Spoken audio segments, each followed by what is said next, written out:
धूप धीरे धीरे गांव की छत पर छू रही थी। हवा में मिट्टी और आम के फूलों की मिली-जुली खुशबू थी। इसी गांव के एक कोने में रहती थी चंपा, पूरे गांव में मशहूर अपनी चटोरी जुबान और नटखट स्वभाव के लिए। जहां बाकी लड़कियां गुड़िया बच्चे खेलती, वहां चंपा खेतों में आम तोड़ती, पकौड़े तलवाती और किसी के घर की रसोई से खुशबू उठे तो झट दौड़ जाती। माई, क्या बना रहे हो? जरा चखवा दो ना। अरे चंपा, तू तो पक्की चटोरी है रे। शादी के बाद ससुराल में तेरे जैसे को कौन संभालेगा? अरे माई, जिस घर में जाऊंगी वहाँ का सारा स्वाद ही बदल दूंगी। बस एक बार चौका संभाल लूं, फिर देखना। कुछ महीनों बाद उसकी शादी तय हो गई थी रामू से, गांव के ही एक गरीब घर का सीधा साधा लड़का। रामू खेत में मजदूरी करता था और उसके घर में बस बूढ़ी अम्मा और एक छोटी बहन गुड़िया थी। चंपा की सहेलियां छेड़ने लगी। चंपा, अब तू ससुराल में जाकर भी ऐसे ही सबकी थाली में झांकती रहेगी?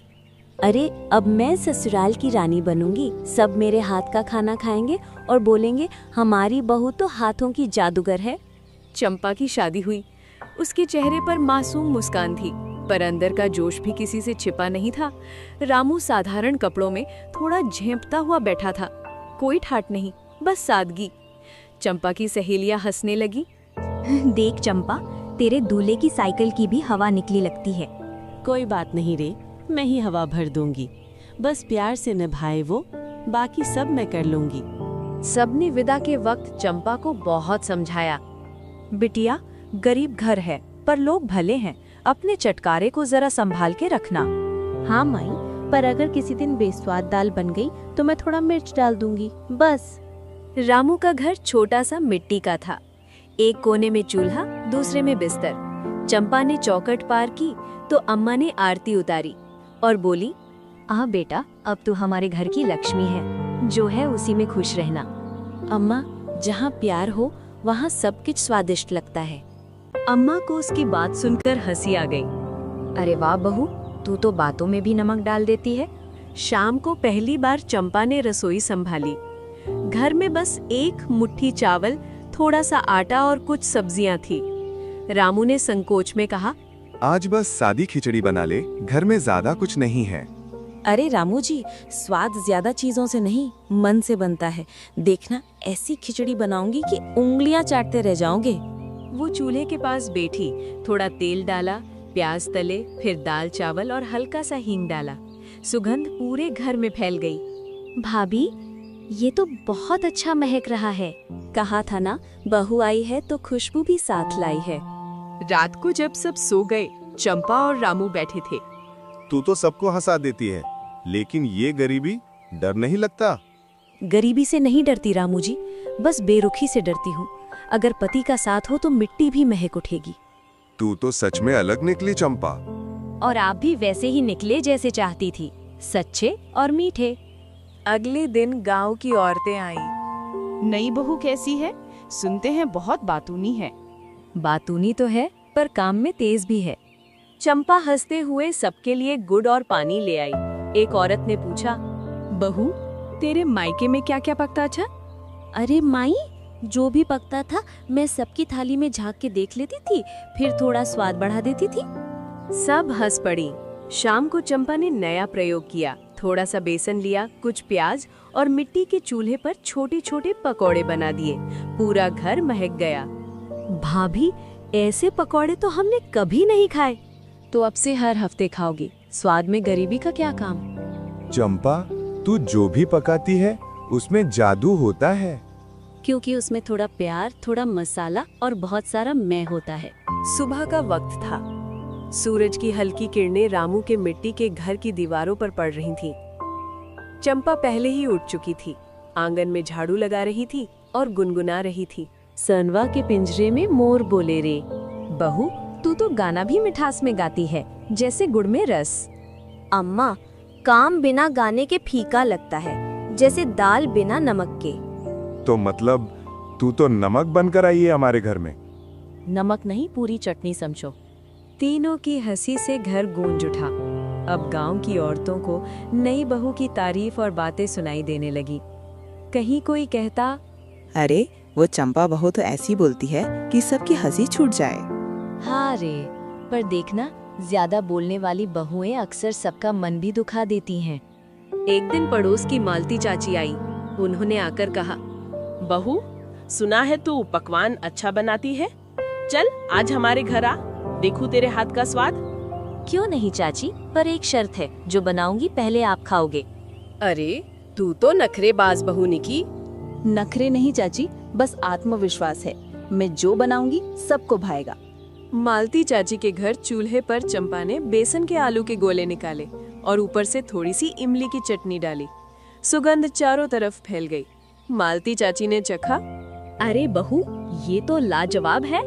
देखा ना चाची, अगर मन में प्रेम हो तो बेसन भी पकवान बन जाता है। गांव की बाकी औरतें भी चखने लगीं। सबने तारीफ की, पर वहीं खड़ी शकुन बुआ बोली, स्वाद तो ठीक है, पर बहू का मुंह ज्यादा चलता है। आजकल की लड़कियां ताम से ज्यादा बात करती हैं। बुआ, अगर बातों से किसी के चेहरे पर मुस्कान आ जाए तो मुंह चलाना बुरा नहीं। सभी हंस पड़ी। शकुन बुआ मुंह बनाकर चली गई। गांव में जलन की हवा धीरे धीरे चंपा की चर्चा हर ओर होने लगी। गांव के लोग कहते, रामू की बहू तो घर में खुशियां भर दी हैं।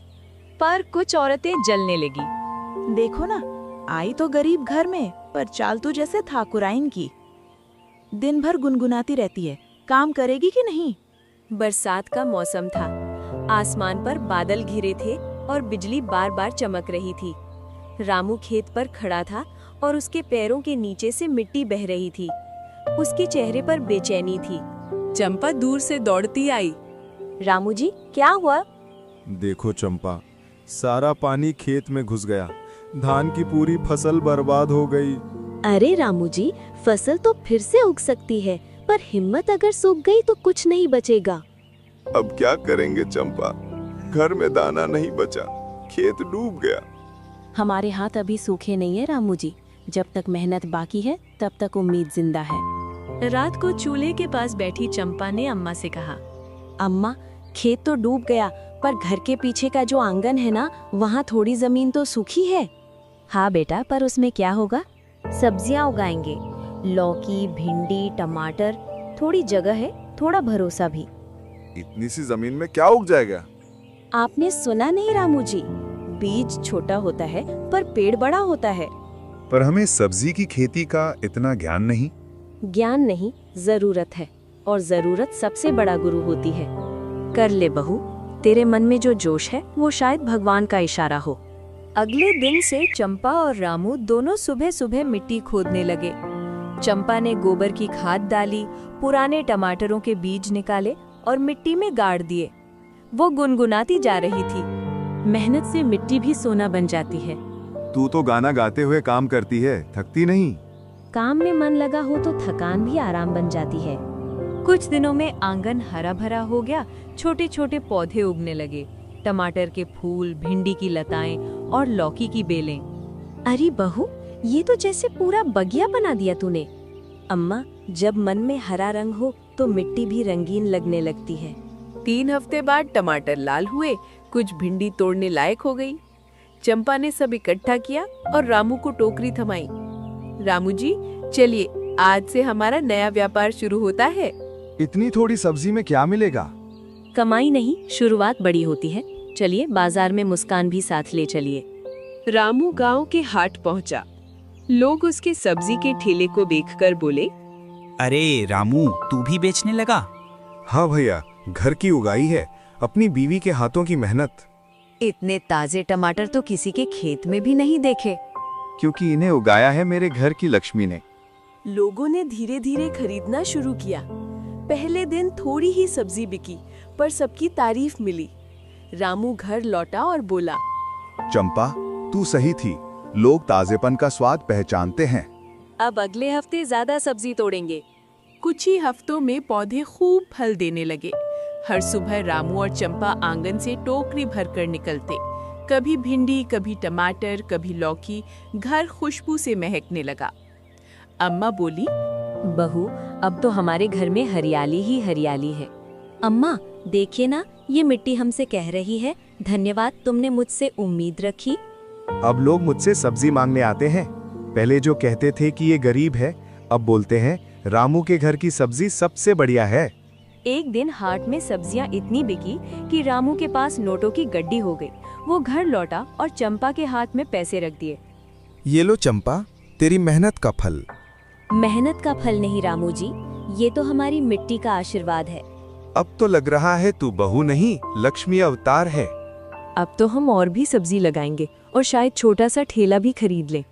भाभी, अब तो आप जैसे अच्छे कपड़े पहनती हैं वैसे ही हमें भी सिलवा दो। अरे हाँ, अब घर में खुशहाली आई है तो रंग भी बदलेंगे, फीके नहीं चमकदार। एक दिन चंपा ने मेथी के पराठे, टमाटर की चटनी और लौकी की सब्जी बनाई। अम्मा ने खाते हुए कहा, अरे वाह बहू, ये तो रानी के लायक खाना है। और हाँ, मेरी बहू चटोरी के साथ साथ बहुत बुद्धिमान है। तूने हमारे घर की परिस्थिति ही बदल दी मेरी बेटी। अब तो लगता है जैसे हमारा घर गरीबों का नहीं, मेहनती लोगों का महल है। गरीबी बुराई नहीं रामू जी, आलस बुराई है। जिसने काम करना सीख लिया वो कभी खाली पेट नहीं सोता। अब गांव के लोग भी चंपा के आंगन की खेती देखने आने लगे। शकुन बुआ भी आई, वही जो पहले उसका मजाक उड़ाती थी। बोली, बहू, तूने तो सच में चमत्कार कर दिया। हम तो सोचते थे तू बस बोलती है, पर तूने कर दिखाया। बुआ, बोलना आसान होता है, पर जब बोल में भरोसा हो तो वो कर्म बन जाता है। चंपा, अब तू बाकी औरतों को भी ये खेती सिखा। गांव की और औरतें भी आत्मनिर्भर बने। जरूर मुखिया जी, अब हर आंगन में हरियाली उगेगी। शाम ढल रही थी। चंपा बैठी टोकरी में सब्जियां सजा रही थी। रामू आया, उसके पास बैठ गया। चंपा, जब तू इस घर में आई थी हमारे पास कुछ नहीं था। आज हमारे पास मेहनत का सुख है। रामू जी, सुख चीजों से नहीं आता, साथ से आता है। आपने साथ दिया, मिट्टी ने साथ दिया, अब घर में खुशबू बस गई है। और उस खुशबू का नाम है चंपा। अब ये चंपा हर घर में खिलेगी, मिट्टी की, मेहनत की और मुस्कान की। जिस घर की बहू हिम्मत वाली हो, वहाँ मिट्टी भी रोटी बन जाती है और पसीना वरदान। चंपा ने साबित किया कि गरीबी किस्मत नहीं, मेहनत की परीक्षा होती है। वो न सिर्फ अपने घर की बल्कि पूरे गांव की प्रेरणा बन गई।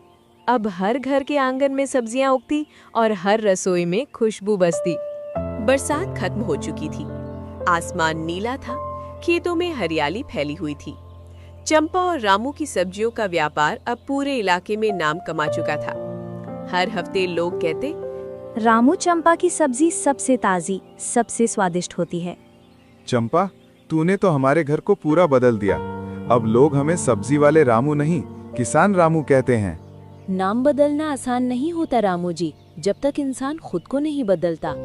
एक दिन शाम को चंपा आंगन में बैठी हिसाब लिख रही थी। रामू बोला, इतने पैसे आप क्या करेगी? ट्रैक्टर खरीदेंगे। रामू जी, ट्रैक्टर? वो तो बड़े बड़े किसान रखते हैं।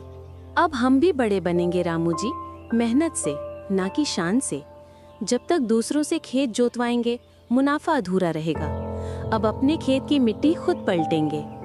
बहू, अगर तू ठान लेती है तो भगवान भी साथ देता है। कुछ महीनों बाद चंपा ट्रैक्टर लेकर आती है गांव में। गांव के बच्चे ताली बजा रहे थे और औरतें चौखट से देखकर बोली, अरे वाह, देखो तो चंपा खुद ट्रैक्टर चला रही है। अब सुबह होते ही चंपा ट्रैक्टर लेकर खेत जाती। धूप में उसके माथे पर पसीना चमकता और होठों पर मुस्कान रहती।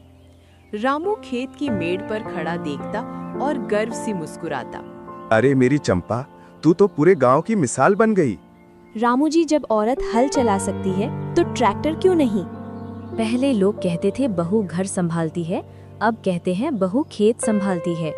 एक दिन पड़ोसी हरिया आया। चंपा भाभी, मेरा खेत सूखा पड़ा है, बैल भी बीमार हैं, क्या आप थोड़ा मदद कर सकती हैं? क्यों नहीं हरिया भैया, ट्रैक्टर मेरा है, खेत तुम्हारा, पर मेहनत हमारी दोनों की। वो खुद ट्रैक्टर लेकर हरिया के खेत पहुंची और जोताई शुरू कर दी। हरिया की पत्नी आंसू पोंछते हुए बोली, भाभी, आप जैसी औरत भगवान ही भेजता है। नहीं भाभी, भगवान सबको हाथ देता है, बस मेहनत से उन्हें काम में लाना पड़ता है। धीरे धीरे चंपा सबकी मदद करने लगी।